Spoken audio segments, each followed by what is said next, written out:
Licha ya Ken Gold kushuka daraja, lakini kocha mkuu wa timu hiyo Omar Kapilima amesema anataka kuacha maumivu ligi kuu kwa kuhakikisha anashinda michezo yote mitatu iliyosalia. Ken Gold inaburuza mkia katika msimamo wa ligi kuu bara na pointi 16 ikiwa tayari imeshuka daraja baada ya kucheza mechi 27, ikishinda 3, sare 7 na vipigo 17. Ndiyo timu inayoongoza kwa kufungwa mabao mengi, ikiruhusu nyavu zake kutikiswa mara 50 huku yenyewe ikifunga 22. Akizungumza, Kapilima alisema kushuka kwao daraja haina maana wamemaliza msimu, bali wana dakika 270 za kuipambania timu hiyo ishuke kwa heshima, ikiacha vilio kwa timu ambazo zina uhakika wa kucheza msimu ujao.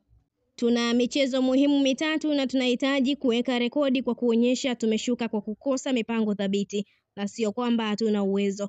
Bado tunahitaji matokeo mazuri kwenye mechi tatu zilizobaki, alisema na kuongeza, tunawaacha wana Mbeya vizuri na kurudi kujipanga upya. Tutakuwa nyumbani mechi 2 na tutamaliza ugenini. Mipango mikakati kwa ajili ya kujiweka sawa inaendelea na vijana wanatambua umuhimu wa mechi hizo. Kapilima alisema Ken Gold imeshuka, lakini kuna wachezaji bado matamanio yao ni kucheza ligi kuu, hivyo anaamini watatumia mechi hizo tatu kujiweka sokoni kwa kuipambania timu kucheza kwa ubora na kuipa matokeo. Unajua, mpira ni mchezo wa wazi. Kila mmoja ameona namna tumepambania hii timu.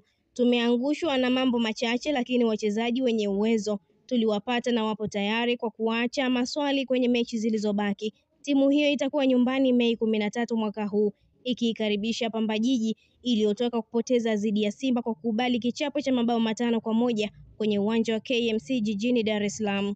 Baada ya hapo, Juni 18, Ken Gold itaikaribisha Simba, kisha itamaliza ugenini Juni 22 dhidi ya Namungo.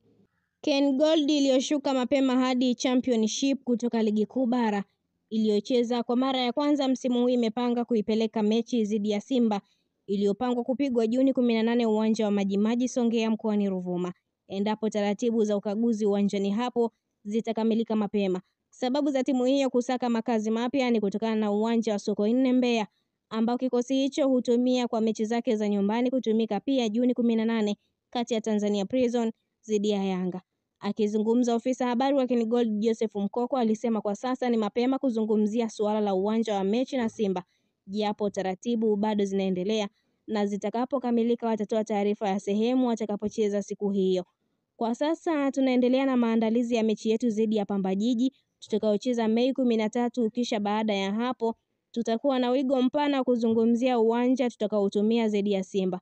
Kwa sasa tuvute subra na mambo yatakapokamilika tutaweka wazi, alisema Mkoko. Wakati Mkoko akizungumzia haya, hata hivyo, viongozi wa timu hiyo wanafanya juhudi ili kutumia uwanja huo ambao kwa sasa unatumiwa na Songea United na Ruvuma inayoshiriki ligi ya Championship msimu huu. Kwa upande wa kocha wa Ken Gold Omar Kapilima alisema licha ya timu hiyo kushuka daraja, ila wanachokifanya kwa sasa ni kucheza kwa heshima, ingawa anatambua kasi yao ya mwanzo na ya sasa sio sawa kutokana na wachezaji kupoteza morali. Kikosi hicho kinachoburuza mkiani na pointi zake 16 baada ya kushinda mechi 3, sare 7 na kupoteza 17 kati ya 27 iliyocheza, na imesaliwa na mechi 3 za kufungia msimu kabla ya kuanza maisha mapya ligi ya Championship ambao walibeba ubingwa msimu uliopita na kupanda ligi kuu sambamba na Pamba Jiji iliyorejea katika ligi hiyo baada ya msoto wa miaka 23 tangu iliposhuka 2001. Na hii ni Spoti Mtaa TV. Mtazamaji wetu, endelea kutufuatilia. Pia usisahau kulike, kushare, kucomment pamoja na kusubscribe channel yetu ili uendelee kufurahia taarifa zetu kutoka hapa ndani na nje ya mipaka ya Tanzania kwa habari kemkem za michezo.